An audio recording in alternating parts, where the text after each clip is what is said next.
Worship leading is way harder than preaching. Now, before you throw stones, I am not talking about pastoring. Pastoring is way harder than most things. I grew up as a pastor's kid. I've said at times, jokingly, of course, I would never wish pastoring upon my worst enemy. Pastoring is really, really intense. Pastor of a church, et cetera, et cetera. I'm making a distinction between worship leading and preaching simply because of this. Preaching, you do completely solo. Worship leading, you do not. So a typical week for a pastor, if they're preparing to preach their sermon, let's say most pastors spend between 18 to 25 hours a week of preparation for their sermon. Maybe they take Monday off after Sunday. Tuesday, they go to their favorite coffee shop or lock themselves away in their office or their home office or wherever it is. Spend a solid like 4, 5, 6 hours kind of getting the base of their message. They touch it again on Wednesday, Thursday. Maybe they take Friday off with the family. Saturday, they go away for another couple hours to review their notes in complete private. Then they drive to the church typically on Sunday morning alone. They'll go to a back office somewhere alone. They'll come out during worship maybe and sit on the front row alone. And then they'll take the stage alone and they'll preach for 45 minutes. What they prepared for 20 hours alone, they'll now communicate and deliver completely alone. Here's preparation for a typical Sunday with a worship team. If they have a band, you have something what's called a band practice on a Tuesday night. You show up and there's 6 people on your team, right? 4 instrumentalists, 2 singers. That drummer is always late and he's always frustrating to you. And you all told them to learn that newest song that you guys were preparing to do this coming Sunday. And 3 of your 4 musicians didn't even touch it. And they listened to it literally on the way there because they have what's called a day job and they work 9 to 5. So they show up, the band practice, you're frustrated as the worship leader, not because you want to perform, but because you want to give the Lord your all and you want to be excellent. So you guys take Tuesday night, you try and do this song. It's kind of a train wreck. Maybe you barely get it by the end and you're just thinking, there's no way that this is going to go well on Sunday. And then typically as a worship leader, again, at larger churches, you would be full-time, but a lot of worship leaders are volunteers. So they have also what's called a day job and they go, 9 to 5, Wednesday, Thursday, Friday.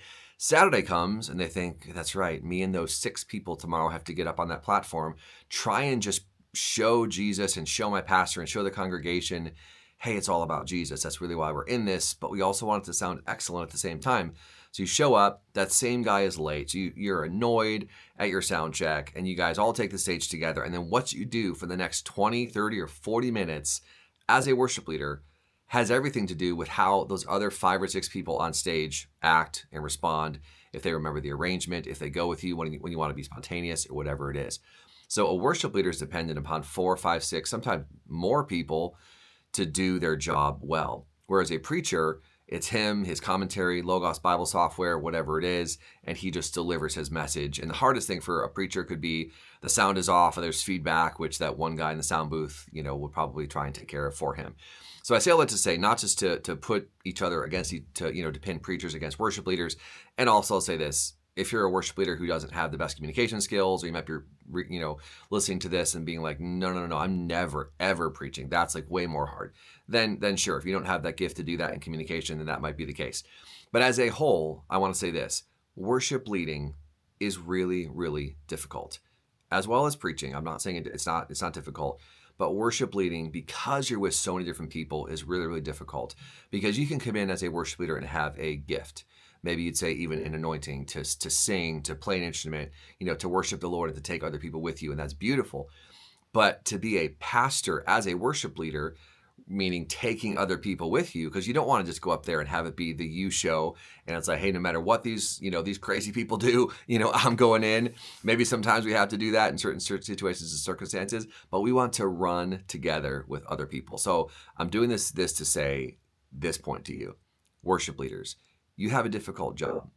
It's okay at sometimes to feel disheartened. It's okay to feel like, my goodness, why was that a train wreck? Why do I care so much? I don't think it's performance. The majority of worship leaders I've worked with and coached, hundreds of worship leaders in my years, it's not because they're prideful. It's not because they just, they're trying so desperately to sound like K-Love or all the different things. It's because they want to be excellent in what they do. So we have to give ourselves grace as worship leaders. But secondly, we also have to step up to the plate and say, what we're doing is difficult. We're setting here to lead different age demographics, different skills and abilities with our worship team, with our singers. We have to have grace while calling them higher. So worship leaders, be encouraged today. You're doing a fantastic job. What you're doing is difficult.